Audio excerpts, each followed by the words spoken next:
Javeria Sargodha future concern grammar school Gulwala Sargodha में पाकिस्तान का 76वां योम आज़ादी मिली जोश व जज्बे के साथ मनाया गया और जश्न आज़ादी की मुनासबत से मुख्तलिफ तकरीबात का इनेकाद किया गया। जश्न आज़ादी की तकरीब में साबिक मेंबर सूबा असम्बली डॉक्टर लियाकत अली खान, साबिक मेंबर सूबा असम्बली चौधरी रिजवान गुल, इलाका मोअज़्ज़िज़ीन चौधरी जमाल अब्दुल नासिर और चौधरी फारूक के अलावा असातिज़ा और तलबा और इलाका मकीनों की बड़ी तादाद ने शिरकत की। इस मौके पर तलबा के दरमियान मिली नगमों और तकारीरी मुकाबलों के अलावा मुख्तलिफ तफरीही प्रोग्रामों का और सरगर्मियों का इनेकाद किया गया। तलबा ने योम आज़ादी की तकरीब में भरपूर जोश व खरोश का इजहार किया, पाकिस्तान का परचम लहरा कर मुल्क खुदादाद से गहरी मोहब्बत का इजहार किया। इस मौके पर मेहमानान गिरामी ने पाकिस्तान की सालगिरह का केक भी काटा।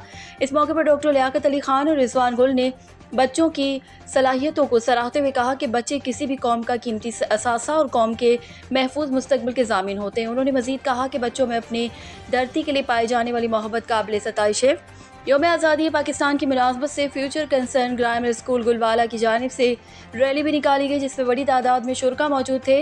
रिपोर्ट जफ़र अब्बास, तहसील रिपोर्टर, शाहपुर, जावरिया।